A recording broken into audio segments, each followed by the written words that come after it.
Bendiciones, mi amado. Te habla tu hermano predicador Nelson Áñez. En esta oportunidad voy a compartir una pequeña enseñanza sobre ¿es la fe un don? Hay una doctrina que enseña que la fe para ser salvo es un don, es un regalo de Dios, que Dios coloca fe en lo que Él quiere. Porque sí, es decir, que Dios en su soberanía, según ellos, ¿no?, derrama fe o la gracia en lo que Él quiere salvar. O sea, la única forma que la persona es salva es porque Dios quiso derramar su fe en él y ya. Porque Dios es soberano y puede hacer. O sea, ellos confunden soberanía con, con, con arrogancia, con arbitrariedad. Dios no es arbitrario. Una persona arbitraria es que actúa conforme según sus propios deseos. La palabra de Dios, y eso tiene una gran repercusión en su enseñanza, porque enseña que solamente Cristo murió por lo que Él iba a salvar, y en fin, le dan una serie de argumentos humanos, porque yo los he escuchado mucho, para ver porque ellos dicen X o Y.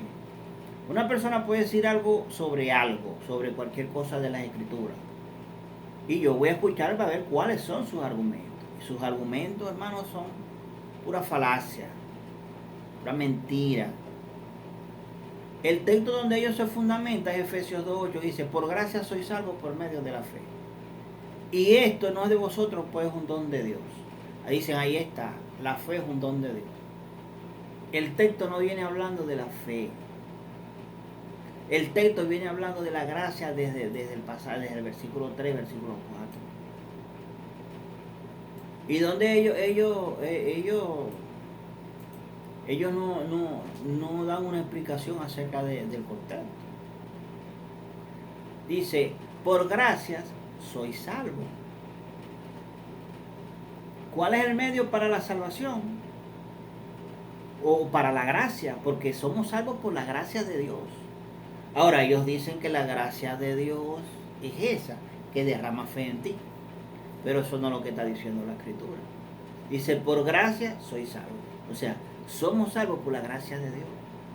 Ahora, ¿cuál es el medio para recibir la gracia? La fe. Y esto no es de vosotros, pues es un don de Dios. ¿Qué es lo que no es? Dice, y esto no es de vosotros. ¿Qué es lo que no es de nosotros y es un don de Dios? La fe, no. La gracia. La gracia es un regalo de Dios. Por eso dice el siguiente versículo, no por obras. Está hablando que la fe no es por obra. La salvación. Cada vez que se habla de obra, se habla de salvación, no de fe. Dice, no por obras. La salvación, la gracia derramada en la persona no es por obra, dice, no por obra para que nadie se gloríe.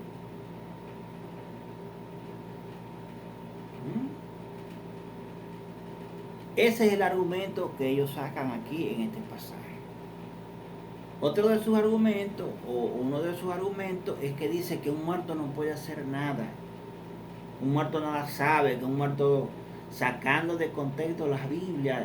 ¿Por qué? Porque ellos quieren respaldar lo que ellos creen, lo que ellos quieren mostrar, o lo que ellos no sé cuáles serán las razones para porque lo hacen, pero claro, ellos creen en la predestinación, creen en la elección a dedo de parte de Dios.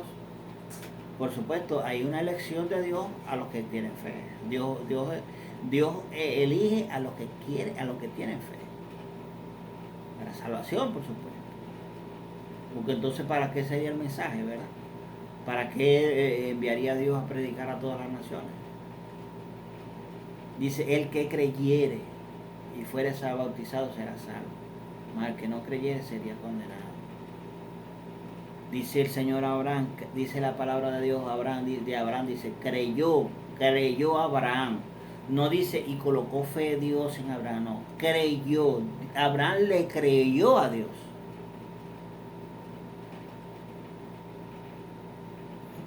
Ahora, el argumento que ellos dicen, no, que un muerto no puede hacer nada.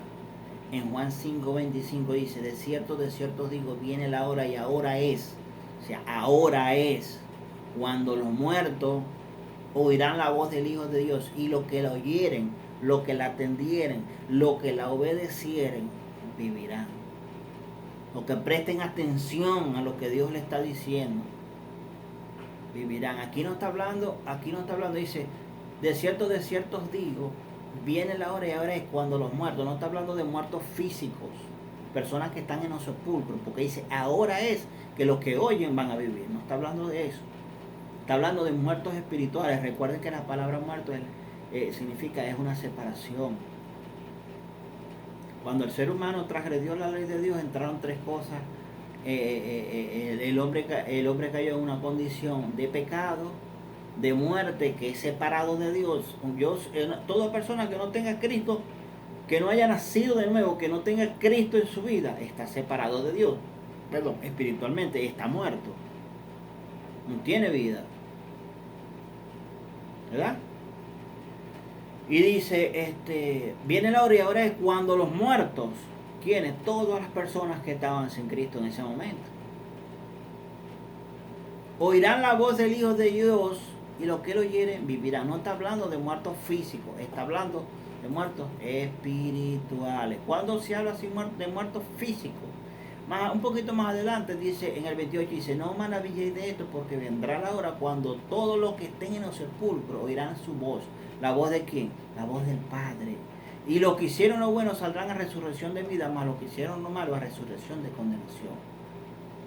Van a resucitar todas las personas en un momento determinado.